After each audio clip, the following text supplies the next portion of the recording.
folks. Welcome to another edition of the Omnist Hour. Turn the music down a bit. Today's topic, oh, by the way, you'll notice I'm missing my normal headphones. We're going to experiment with a new mic I just got. And I don't really have a good monitor headset for it yet, so I'm going to hopefully get a good recording out of it. Let me know how the sound works, if you like it, if the background music's too loud, whatever. Appreciate any feedback.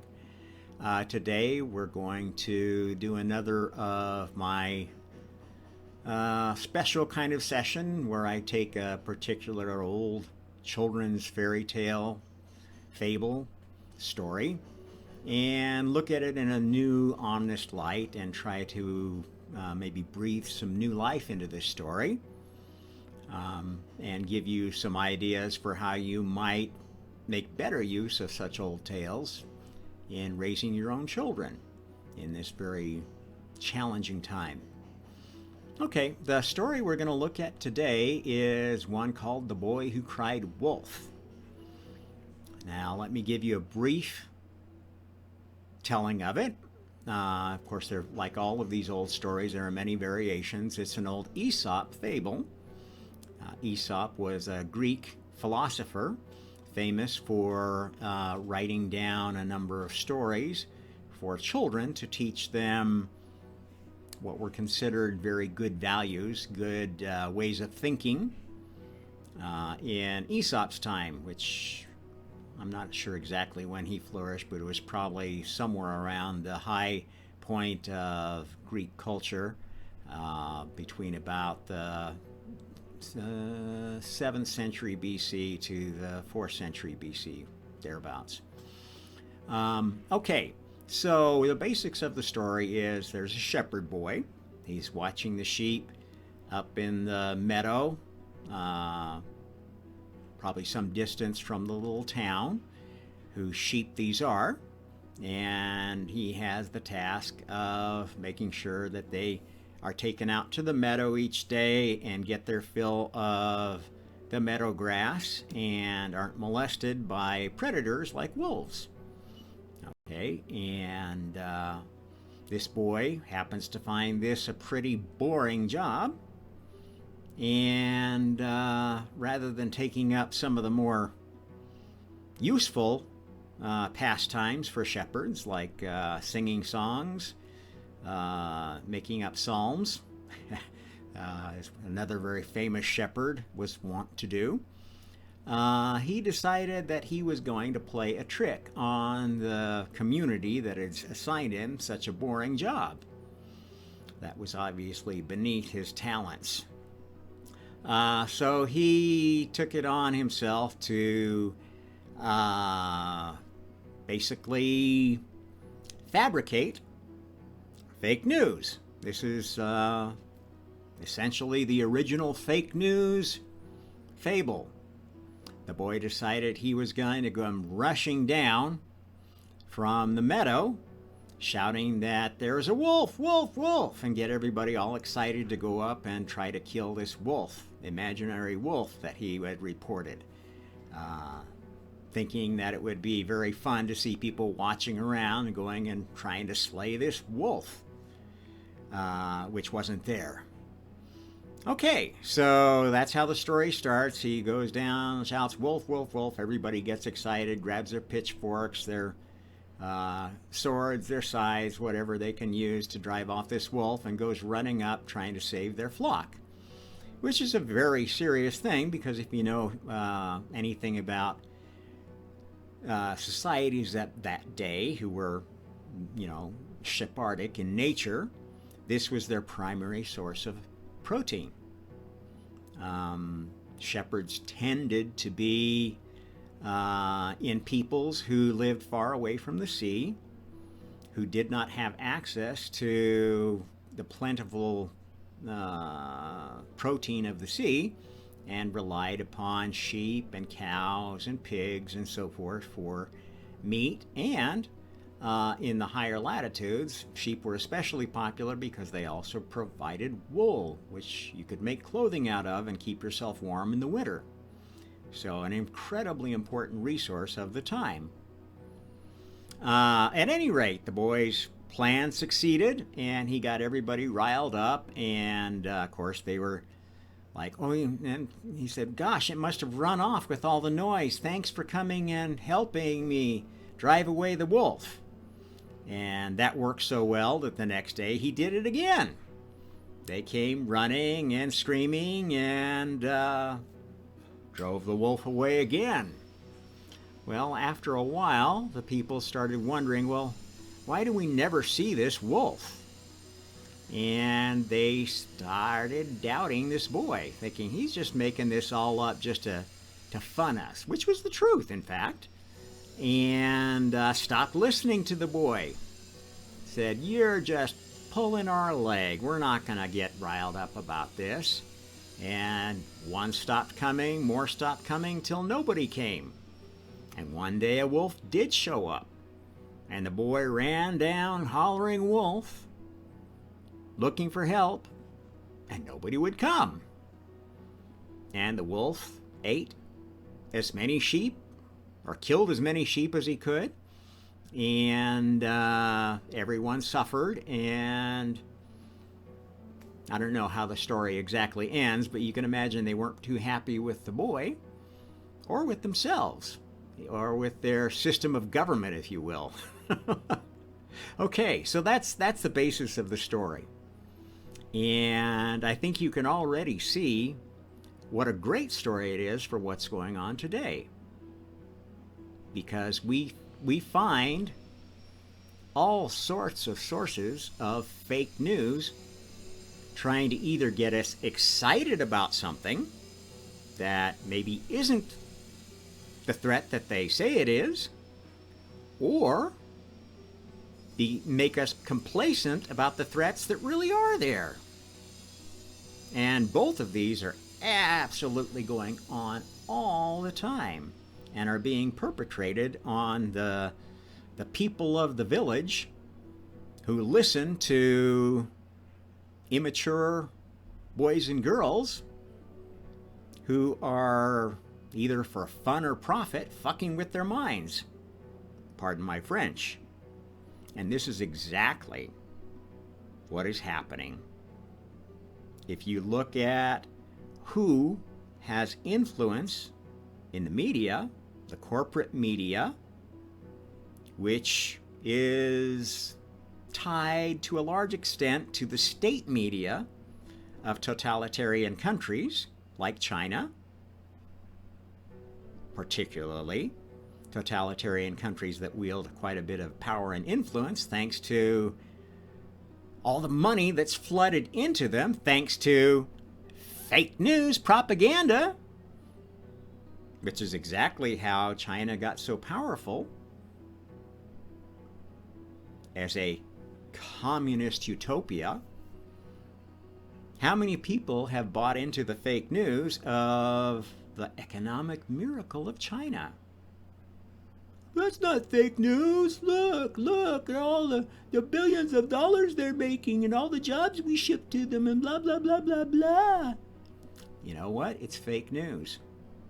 The vast majority of that wealth has gone into the pockets of the party elite and their toadies in the controlled corporate world of China, and it is an absolutely controlled corporate world.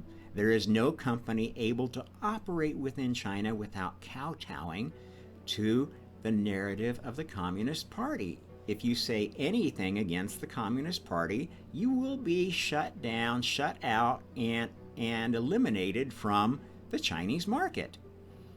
And badmouthed in the Western markets, which are largely controlled by parrots of the communist regime. That's been their whole mission ever since the so-called opening up of the Kissinger-Nixon-Mao deal over 50 years ago. We've been playing their game, thinking that somehow if we're just nice to the Chinese communists, they're going to be nice to us because China's so peaceful and friendly and based on values of Eastern philosophy like Confucianism and Taoism, and so they're just bound to start playing good with us, and everybody will be happy, happy, happy, happy. Well, I'm sorry, we're in a boy who cried wolf situation there, aren't we? Because now they have enough power that they've taken the gloves off, and they're very openly admitting that all along they've been plotting to destroy the United States and the Western system of governance based upon the rule of law, based upon open market capitalism, not crony capitalism, not state-owned capitalism, which is how China runs, and how increasingly other countries that are trying to emulate China because look how successful they are. Okay, the real truth behind the boy who cried communism is that in a communist state, the party becomes the most important thing. They become the sheep that everybody has to defend at all costs, even though they provide nothing of value to the people in the village. Nothing. Am I overstating the case? I don't think so. Because the Chinese Party, Communist Party, does nothing, does as little as possible to govern that country, to keep its iron fist on that country, and keep as much money as possible flowing into the hands of the ones that have the most power, the Politburo. And the second and third generation party elite, the little princelings and princesslings that have the connections to be able to get money no matter what they do. And that's just like how Western countries work now. These little princess and princesslings are no different than the Hunter Bidens, the Paris Hiltons, the Lady Gagas of the Western world, who think they can get away with doing anything. They can deliver any sort of ungodly, disgusting performance.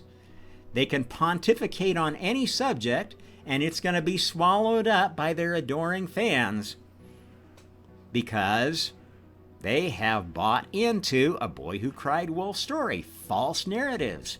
They have fake heroes that they think are going to save them from fake disasters, who are not warning them of real disasters that they're right in the middle of.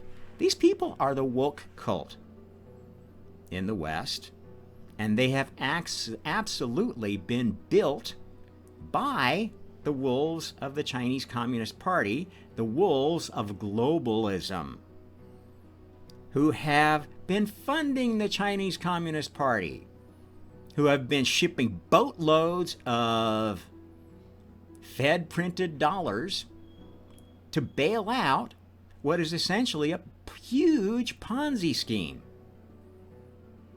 For decades, China has been building infrastructure that has absolutely no basis in rational development. They have 5 worthless high-speed train lines for every one that does a bit of good in the country. And yes, there is some good infrastructure, and there's some well-built infrastructure there, and there are things that have been done good. But most of what's happened in that communist system has been in spite of the party, not because of the party. Most of what's happened was party officials at all levels seeing that it's easy to get money out of this system and milking it for all it's worth, doing the bare minimum to satisfy whatever job they've been assigned, and suck up to their higher-ups, meanwhile pulling as much money out of the whole thing as they can and squirreling it away into countries that have some semblance of rule of law, where they're also squirreling away their families. And if you don't believe me, go look at the history of Xi Jinping himself, almighty supreme leader, and every other supreme leader who ever led this dystopian, communist, nation. Xi Jinping's family, in fact, mostly lives in Australia, where they live the life of luxury as part of the global elite. And this is exactly no different from the life of the Dalai Lama and some of the other spiritual gurus of popular love and adoration. A man who abandoned his people who were looking to him for leadership when their country was being invaded by communist China, and who hasn't really spoken out much at all against communist China since, or done much to expose their crimes. Just going around spouting platitudes of love and oneness, and we just need to give everybody love and love and love, and peace will come. What a fucking sellout. Another little boy who's crying sheep when he should be crying wolf. This story plays on so many levels, both from a standpoint of spreading fake fear to the standpoint of spreading fake happiness, fake positivity. False positivity is absolutely just as dangerous as false negativity. Maybe even more so, because it lulls us into complacency right when we need to be most alert to what the wolves of the world, and there are wolves out there who will take what they want no matter who they have to step on to get it. And there are the hangers-on of the wolves, the sheep in wolves' clothing, like the Dalai Lama, who will jet around the world to huge applause and huge crowds of chanting, yeah, yeah, yeah, yeah, yeah, sycophants of the love, light, oneness cult, while the world around them is being engulfed by tyranny. This is evil, just as evil as the tyrants. So next time you read this very good story to your children, let's use it as an opportunity to talk about fake news, false narratives, delusional thinking, which we absolutely know is all around us, which almost all of us have been encouraged from birth to have by commercial media, by state propaganda, by bought commercial media state propaganda. Absolutely happens. There is absolutely no doubt that if you are driven by commercial media, entertainment as they call it, or programming as it's more well known in the industry, your mind is being programmed to the extent that you retreat into any echo chamber of political or spiritual or economic or cultural delusion, perversion, destruction, confusion. You are part of the problem, not part of the solution, I'm sorry to say to you. Now, I haven't looked at what versions of this story are currently selling. If anybody is bothering to tie this into political narrative, as I've seen with some of the other stories that I've gone into, I'm sure that it happens. I'm sure there's versions of it where the sheep don't have white wool, maybe multicolored wool or black sheep that he's protecting, or there's versions where the wolf is really I don't know what. Maybe the wolf is a sheep and the sheep are wolves and the wolves are the good guys. I don't know what kind of insanity they will do with an old story like this to tell it their way and to confuse our children. But if you aren't deconfusing them when you tell them stories like this, or if you choose stories that are not instructive, that don't have good, time-tested lessons that can relate to the realities of today and help children learn how to function in the real world, and there is a real world. Anybody that's telling you you can make up your own reality, that's the law of attraction. Whatever I sit in my thoughts is going to be real because I have the power. These people are insane. They are certifiably insane. They are narcissistically insane. Reality does not get created on an individual basis. This is a perversion of quantum mechanical truths that say, yes, there are different perspectives of reality.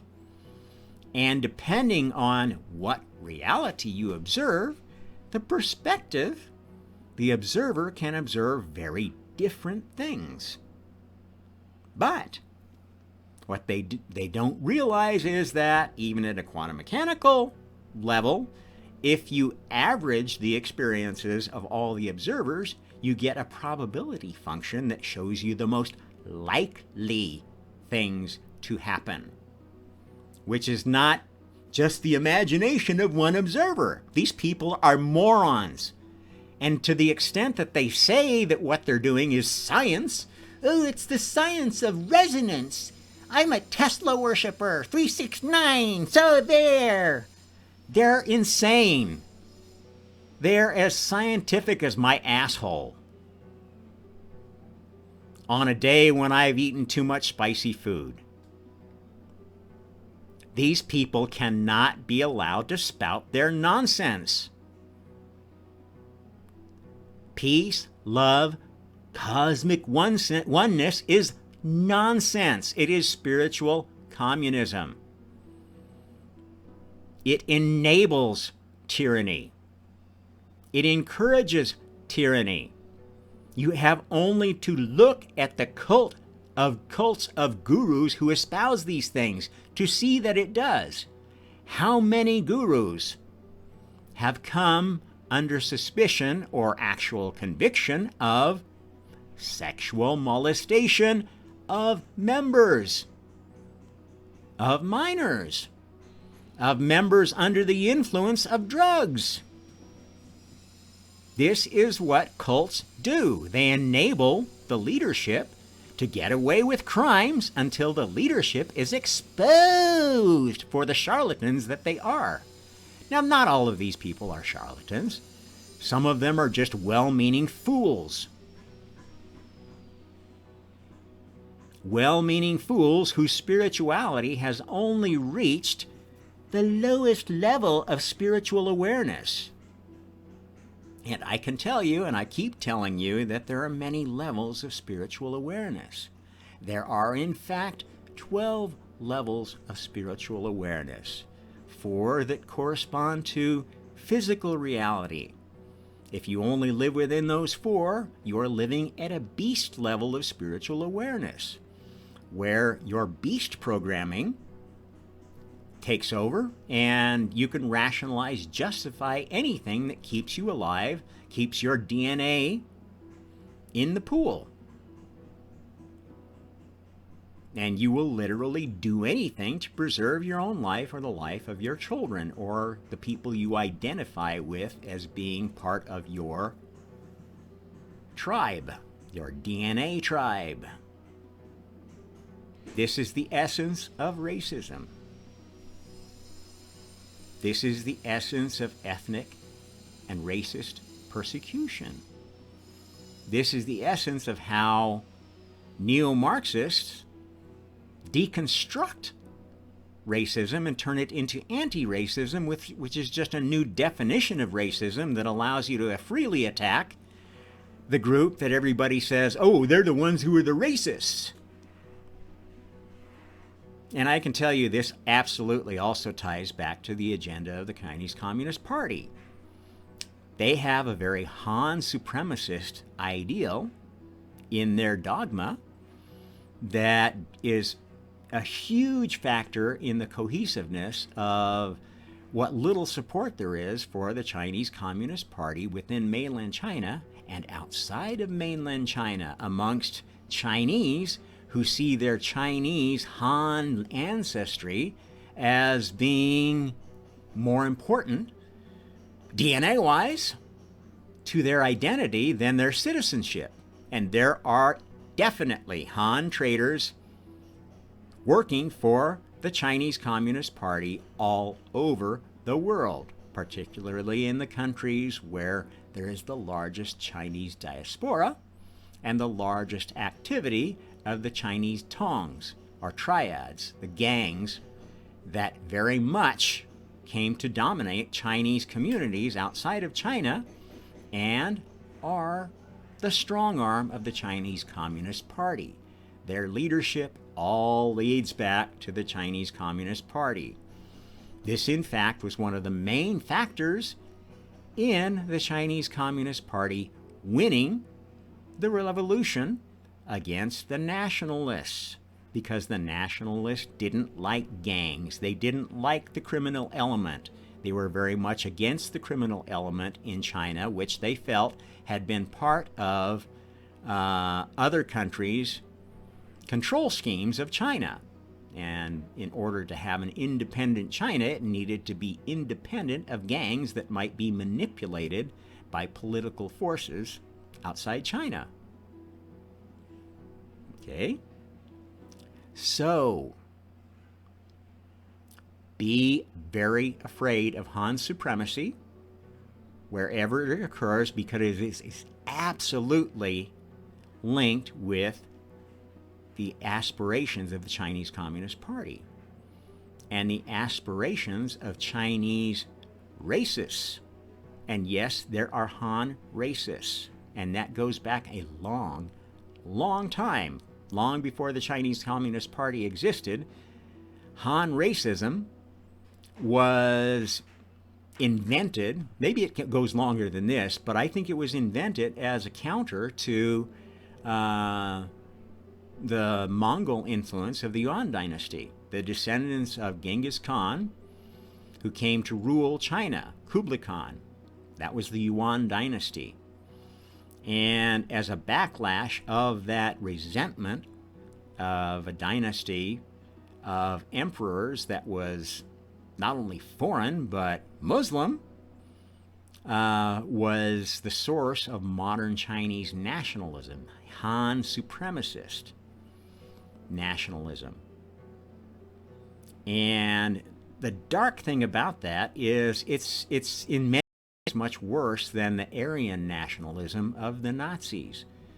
Because unlike the Nazis, whose idea was, well, we've got to kill off anybody that isn't purebred member of the master race, if you remember how their ideology went, the Chinese version of it, the Han supremacist version, is that, well, we need to breed Hanness and spread Hanness through educational propaganda to the world, and take over the world for Han supremacy by making sure everybody thinks of themselves as Han, even if they're not.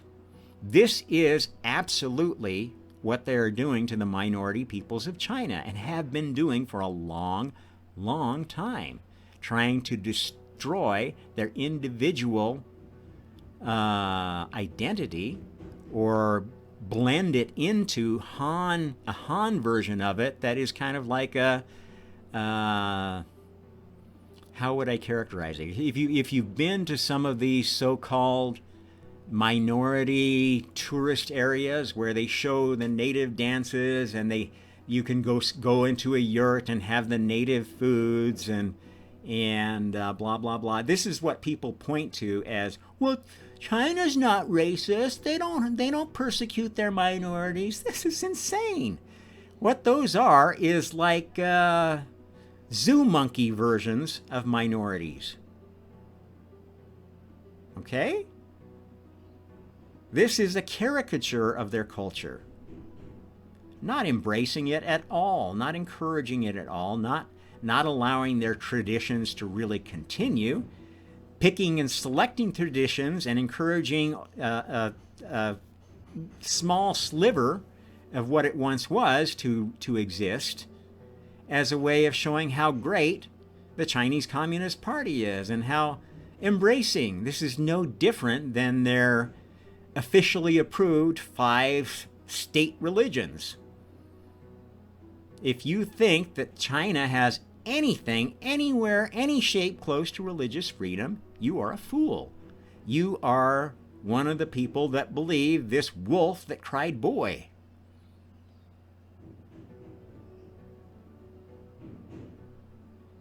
This is the essence of communism, is basically cultural deconstruction, telling you sweet little lies that are completely inconsistent with truth long enough till you accept it as truth.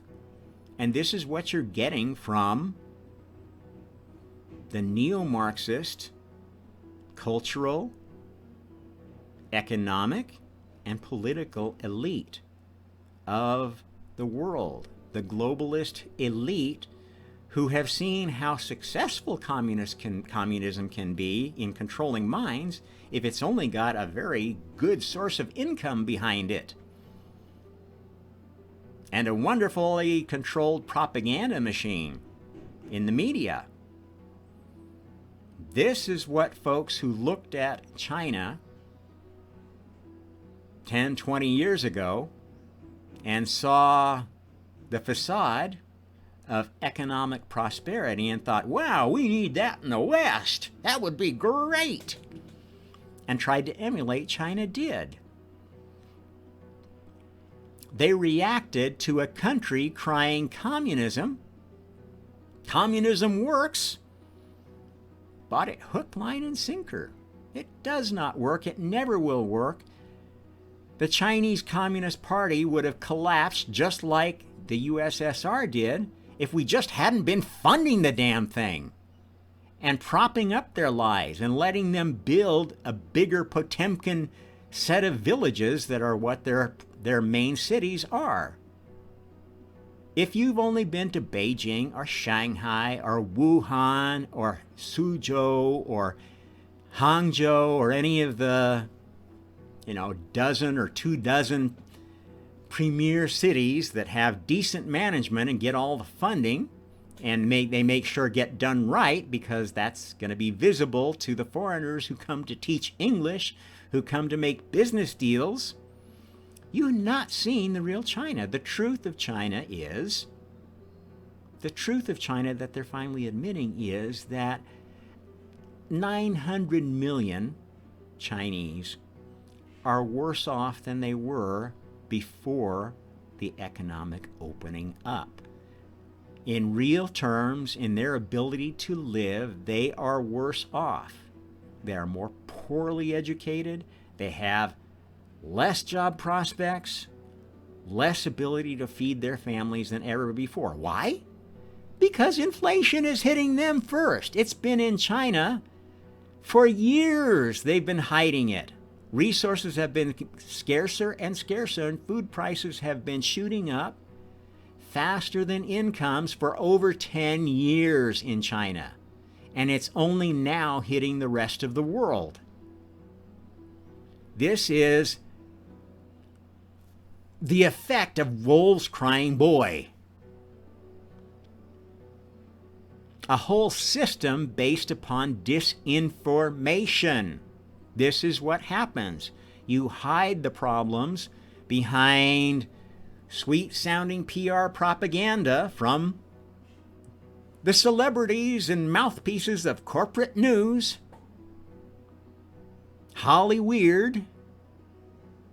Everything's okay. Everything's going to be perfect. We need to just get more woke and do more things for the trans people and do more things for the gay people and do more things for the poor people who are spending their money on drugs being imported from China.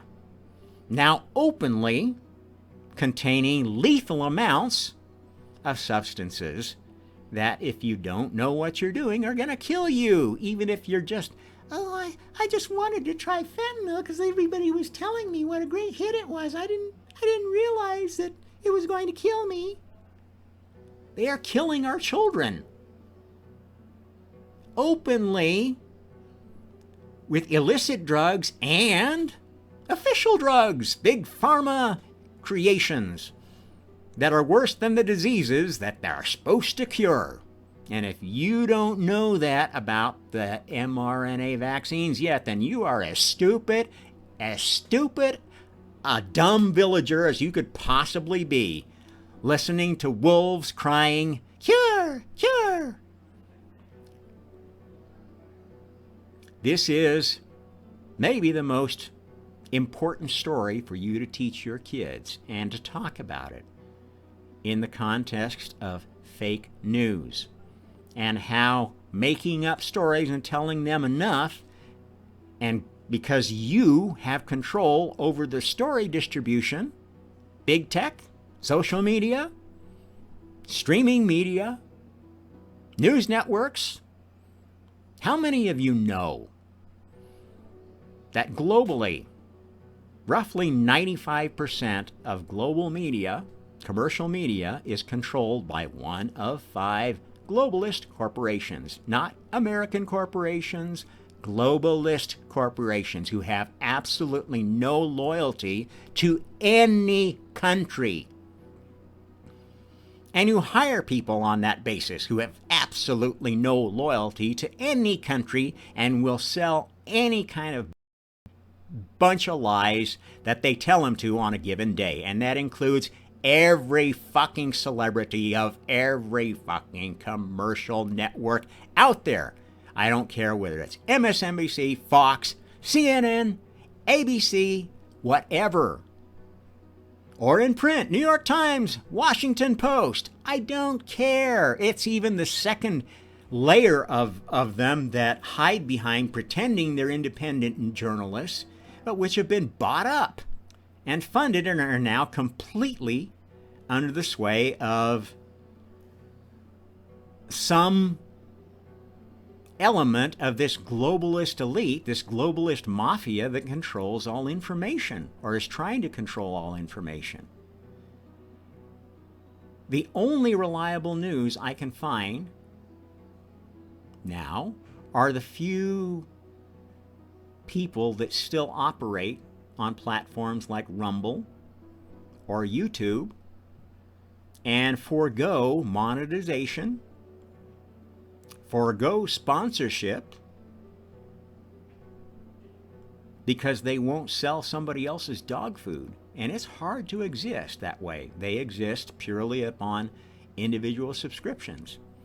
And they probably get a certain amount of pressure from those people thinking, well, I'm contributing such and such to your channel. You better not mention this. You're sounding a little bit too Republican about this topic, or a little too Democrat about this topic, or a little too whatever. And this is how bullies of all levels are exerting tyranny. And if you listen to my talks about tyranny, tyranny is the cardinal karmic sin. The only sin, really, is tyranny, because tyranny is basically manipulating and controlling other souls, taking away their free will, their free thought, their free choice.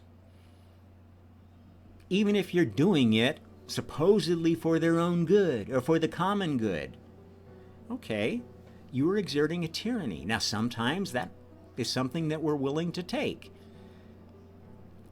Face it, there are young and naive and stupid souls who do stupid things, and we don't want them to keep doing stupid things.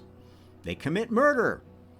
They commit crimes of tyranny, and they need to be kept from committing those crimes again. And keeping them from committing those crimes may, in the most useful way, may require not just putting them away forever, which is an expensive proposition for a government, to feed and clothe and coddle a repeat criminal for the rest of their life. That doesn't make any sense to me.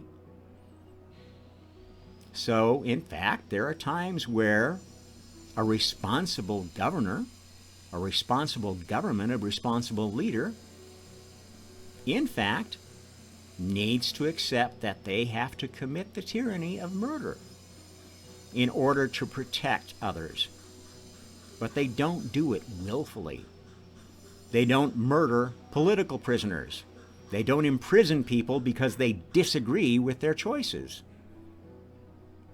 They're willing to rationalize and justify and openly admit, yes, I made this choice, and here's why. This is why I thought this choice was good for the people I represent. This is how a responsible leader performs their office. It's not easy to be a leader, especially in the modern political landscape. You have to be willing to do very tough things to protect your constituents, even protect them from themselves. It's a big challenge.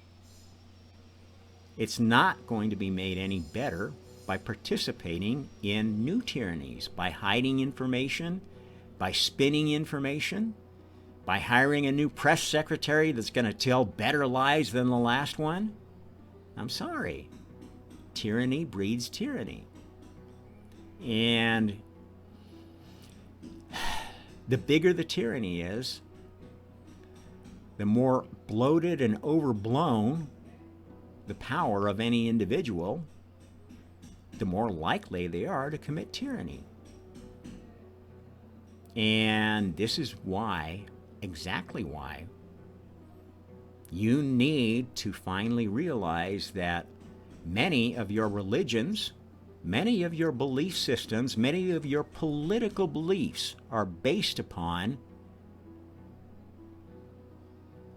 a lie that supports tyranny. That lie? Bigger is better. If only my side had more power, everything would be wonderful. Absolute power corrupts. Absolute power corrupts absolutely. We create a bigger government, it will be more tyrannical by definition. We need to create open, distributed, responsible government. This was the goal of the American Constitution and the many governments that tried to emulate it. They didn't want one overwhelming, all-powerful central government that controlled everybody's life.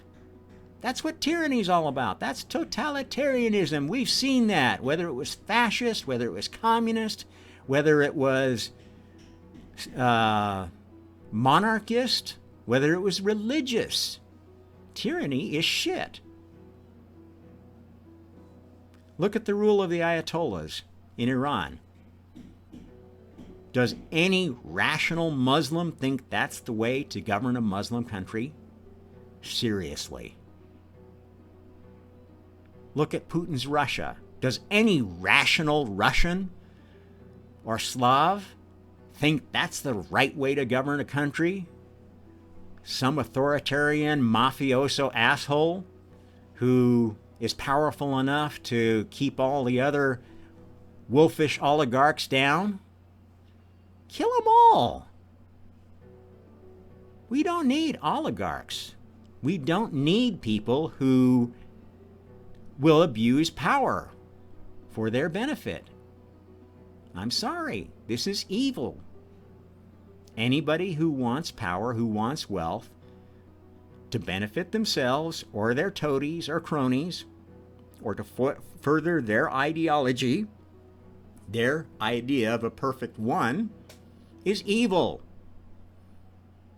is absolutely against God, the real God, the first soul who gave us all free thought, free will, freedom of choice, the freedom to make mistakes, but the system of reincarnation and karma that makes us responsible for those mistakes. That's what these things are. You don't get to sin and get forgiven by saying, praise Jesus, forgive me all my sins. Yay, yay, I can go out and sin some more. No, it doesn't work that way. Sorry, Christians, it just doesn't.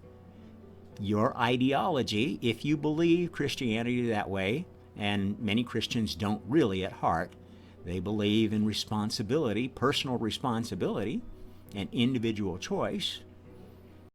Most Muslims believe that way too, if they're halfway sane. People of all religions, in fact, believe in personal responsibility, taking ownership for your choices, and believe in opposing tyranny, not letting somebody beat on somebody else for no reason, abuse their children, abuse somebody else's children, teach their children a pack of lies. Now, it's not always easy to suss out who the tyrant is. And this is where consciousness comes in. Okay? If you have a very low level of consciousness, it's very selfish consciousness. The physical levels of consciousness, the first 4 levels, are very low levels. And those levels of consciousness need government. They need laws. They need religions to tell them right from wrong because they couldn't figure it out for themselves. Left to their own devices, they will rationalize doing anything. And you have only to look around at what's going on in the world today as supply chains fail, as governments fall, as the Great Reset collapses the entire world, to see people behaving like absolute beasts. Sheep or wolves or lemmings or any of the other variety of beasts that we see in human behavior. Even first level spirituality has its bestial component, because first level spirituality is an awareness of the spirit, but not really an understanding of it. And the first awareness of the spirit is usually very narcissistic, very self-serving, or group serving. My oneness, my God is better than your God, or my God is everything and I'm part of everything, and I'm just part of God experiencing this weird life through the eyes of this weird body, and nothing I'm really doing is real, and I don't need to take any responsibility for it because, I'm God. How warped and insane is that? This is low-level spirituality, folks. There are so many poles of it, it's not funny, because, you know what? The first level of spiritual awareness above the basic level of being human, being aware of 3 dimensions and time, dimensions of space and time, is a level of spiritual awareness that is extremely low. And most humans are at this very low level of awareness. And others may be just a bit above them and still occupied in a delusional viewpoint of awareness that says, well, my tribe is the best one. My God is still the best one. And there are people at all of the next 4 levels of the spiritual awareness who are stuck in one point of view. And that's okay to the extent that they provide heavens that serve those souls that have those beliefs. And as I've told you elsewhere, there are many Christian heavens, there are many Muslim heavens that service less mature, less conscious souls of those backgrounds. Now, those have a dark side too, in encouraging souls to keep following those exclusive beliefs that are very rejective and intolerant of other low-level spiritual practices, other human-created religions. And that's all they are, is human-created religions. You can tell that they're human-created. How? Because they serve humanity, they serve individual humans and chosen groups of humans over all of creation. Now, what God in their right mind would be such a nepotist? Or would you want to worship such a nepotist that looked down off high and said, well, those people are my favorite. I'm going to let them survive the next apocalypse and wipe all the rest out with a new flood. Let's be real. God doesn't work like that. God couldn't possibly work like that, or the world would not be the place that we see today. The heavens would not be the places we experience.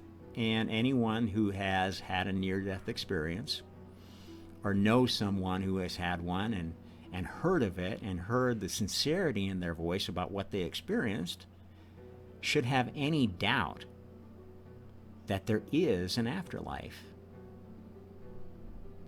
Many afterlives, in fact, that reflect many different paths of experience.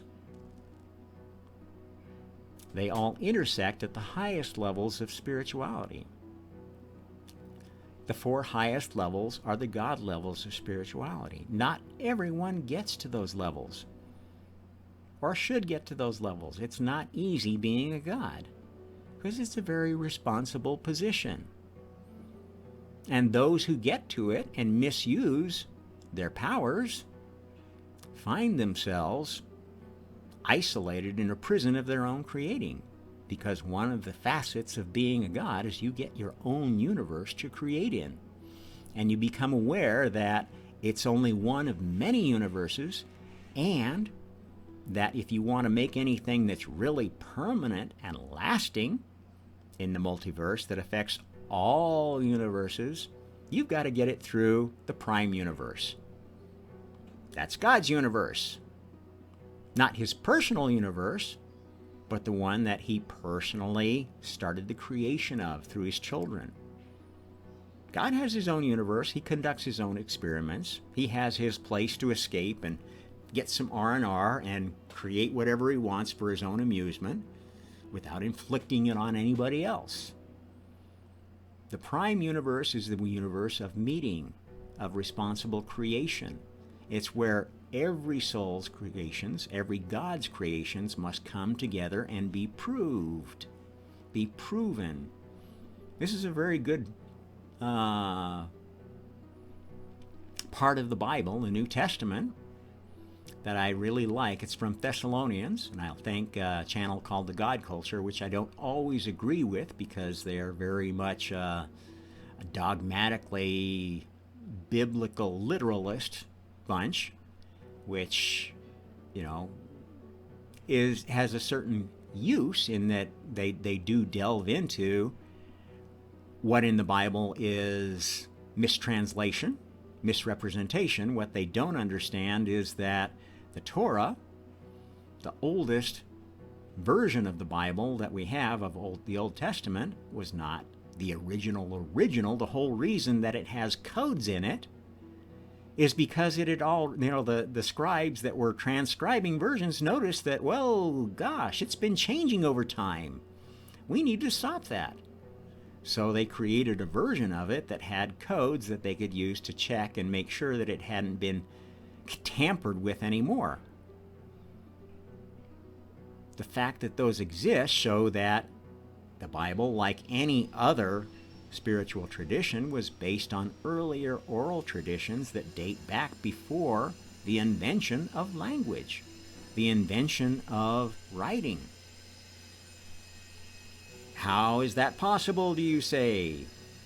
Well, we have to invent language. Why did we have to invent writing?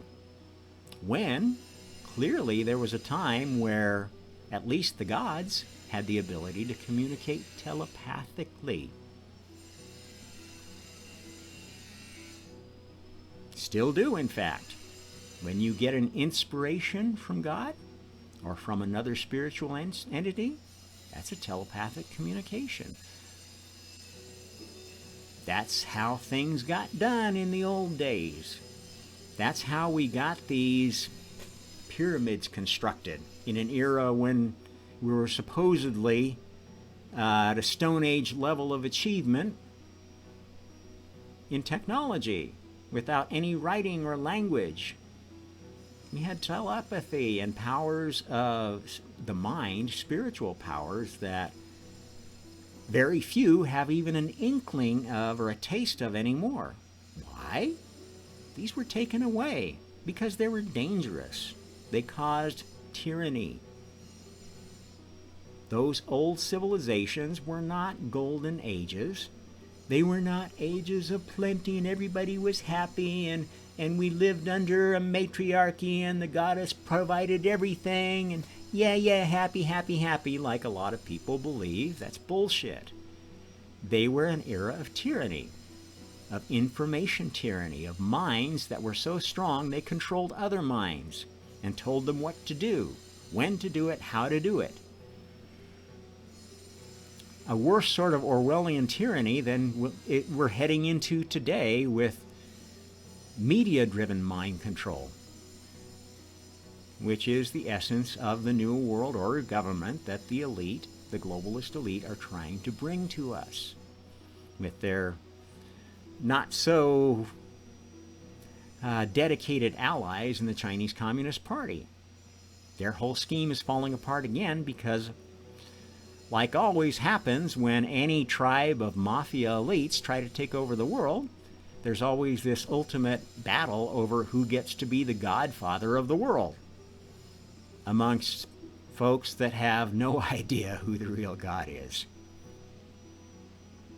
That's why they always fail. That's why they will fail this time.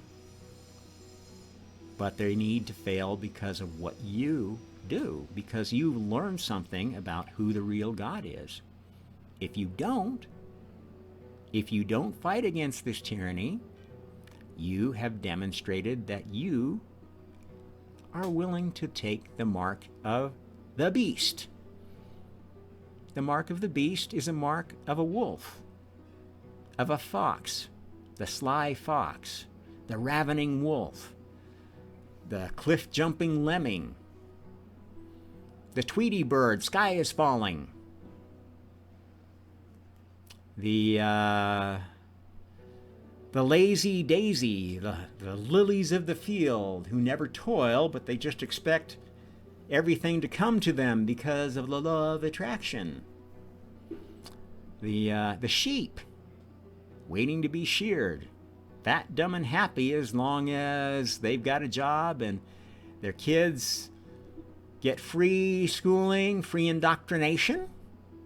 They get free entertainment, indoctrination, and can sit on their couch and become potatoes, susceptible to diseases that target obesity as one of the primary indicators of whether you're going to be submitting to the tyranny of COVID and mRNA vaccines, which absolutely all target obese individuals, which is why the agri-farm-med industrial complex loves to make you fat, loves to fill you full of chemicals, carcinogens that will eventually bring on new diseases, because they're in the business of disease, of killing, not of health, not of preserving life, but taking as much out of your life, as much out of your life savings,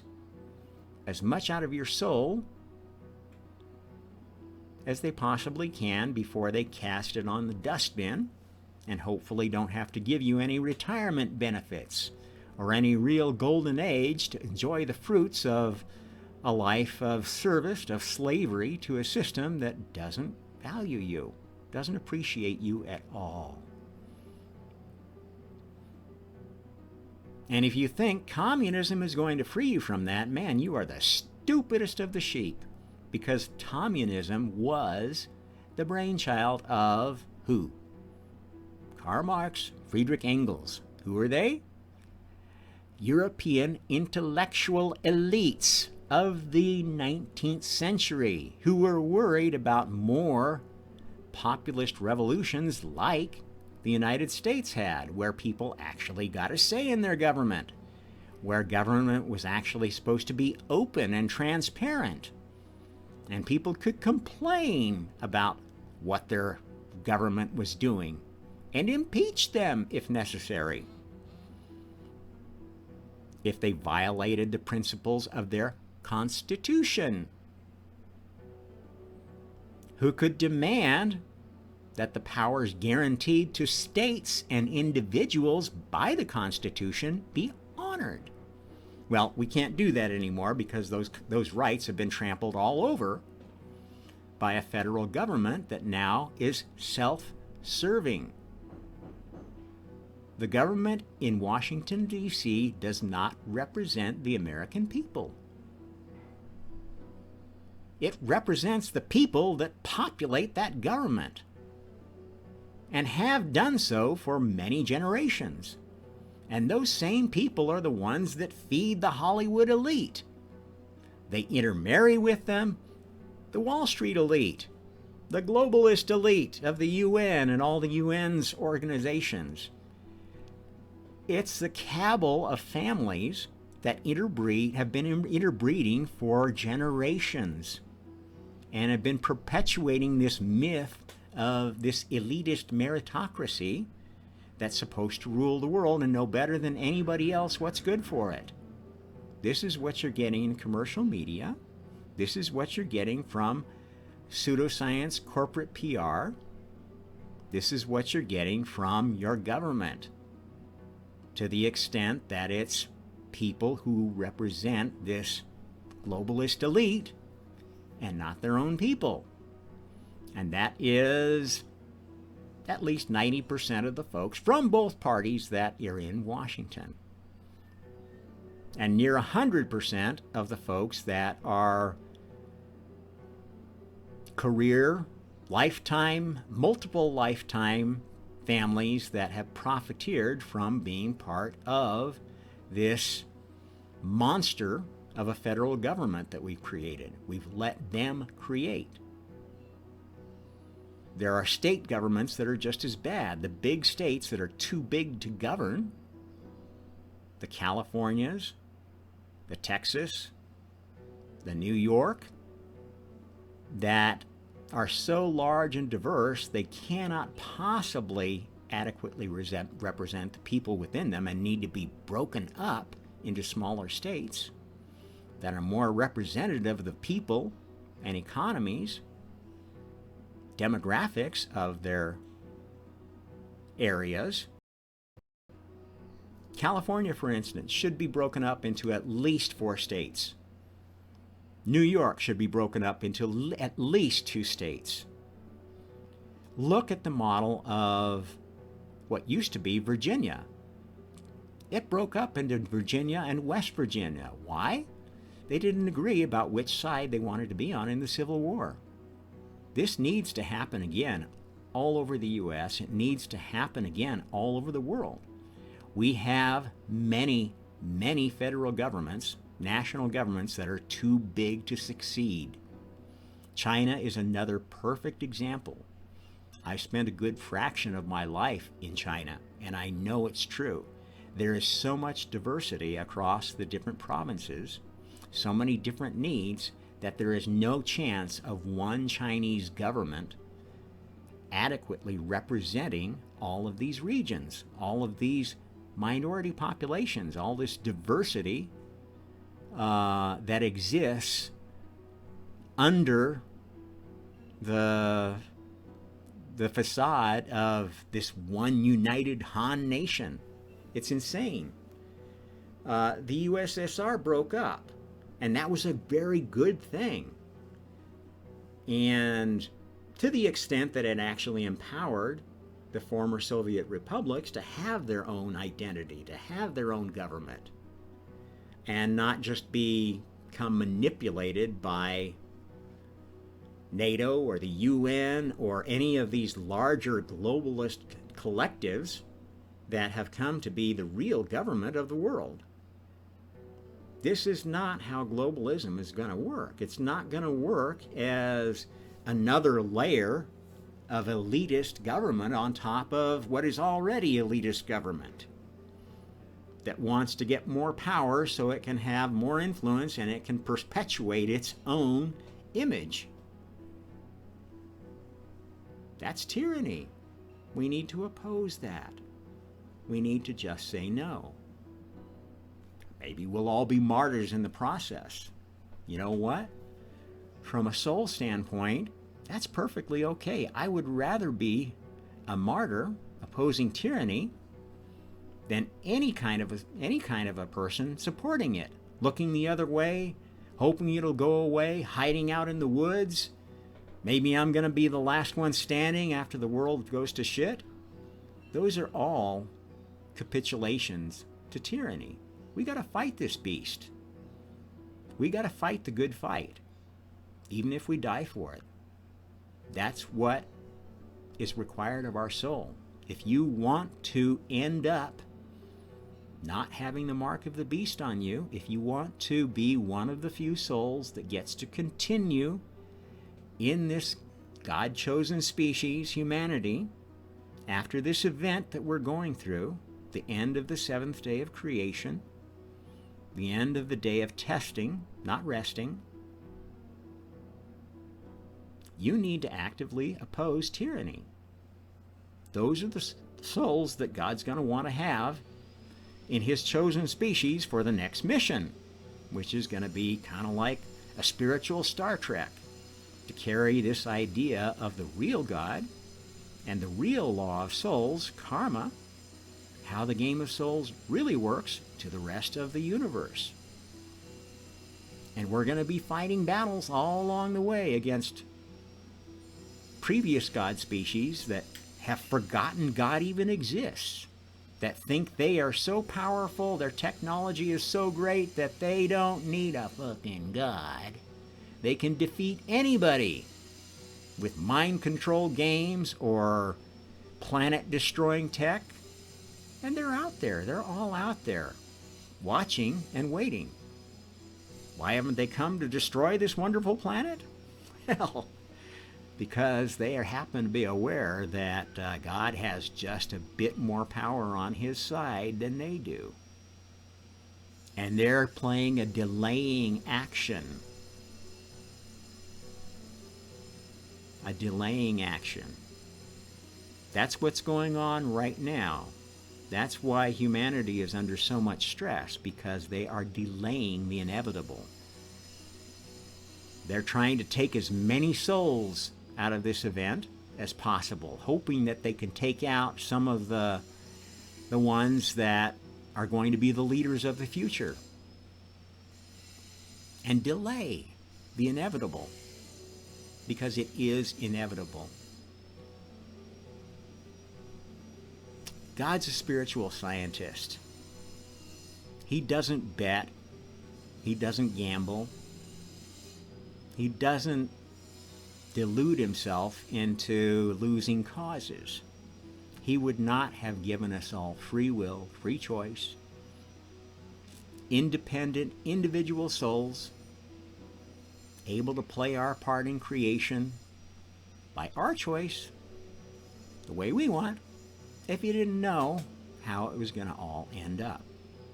How did he know?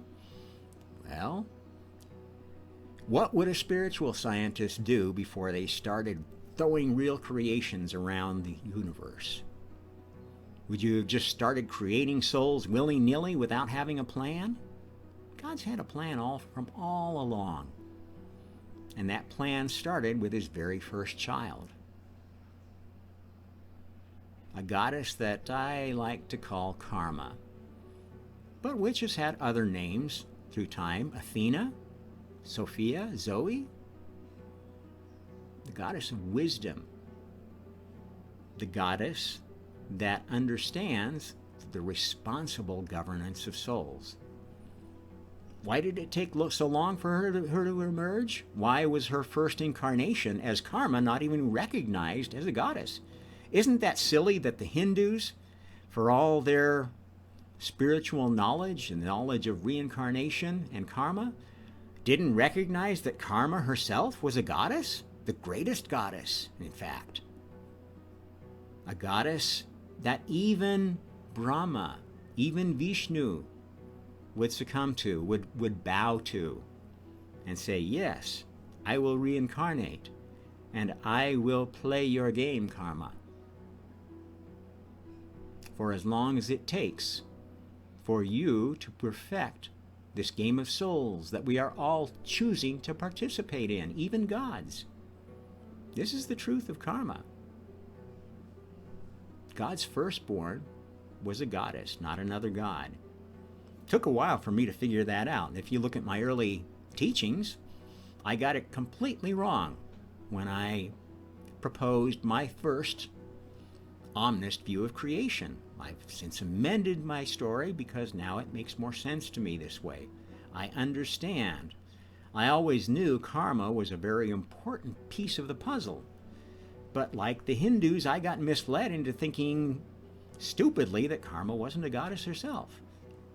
Every great idea is the embodiment of a soul, a god or goddess.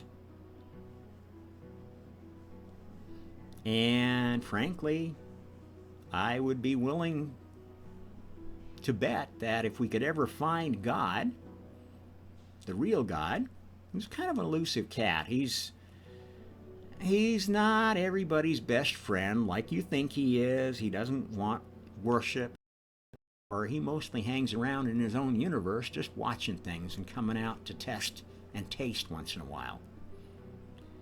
But if you caught him in a candid moment, he would probably be the first to admit that he has been far surpassed by his first child, karma, the real great goddess.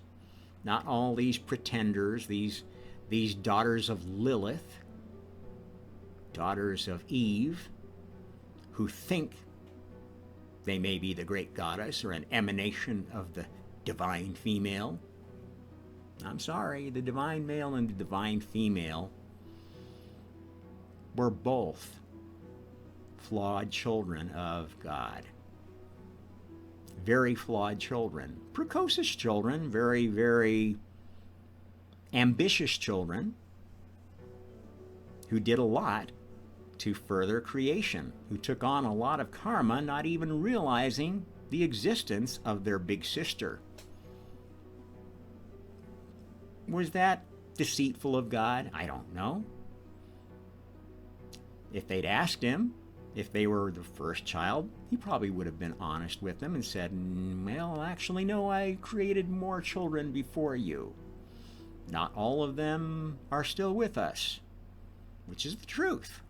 God made a lot of mistakes before he succeeded in creation. And he kept secrets, as any good parent does, from young children who aren't ready for knowledge that they're not prepared to process. This is a truth that all parents must face. Your children don't need to know everything right away. Cute little lies, pleasantries for children are a necessity. They aren't prepared to handle all the complexities of knowledge that an adult human needs to be aware of. All they need to know about sex is, I got a pee-pee, or I got a vagina. Just like that little kid in that great movie, Kindergarten Cop, said. That's the level of awareness children need to have of sex. They don't need to know about LGBTQ blah blah, yeah, cis poom bah. If you're teaching your kids bullshit like that at a ripe young age, you are committing tyranny. You are crying wolf to a village that doesn't need to know anything more than wolves exist, which ties back to my previous story, Little Red Riding Hood. You need to make children aware of the fact that there are people they should be scared of, that they should avoid. They can't trust strangers. Don't take candy from strangers. Don't take ideological candy from strangers. Don't let them tell you who you are, or what you should do about it. Get it? Okay, I think we're past the hour point at this talk. I hope somebody listens to it and finds it useful. Until the next time, this is Rob Trump with the Omnist Hour. Like, share, subscribe, throw darts, whatever you want to do. I'm happy to interact with you. Till next time, thank you and happy karma.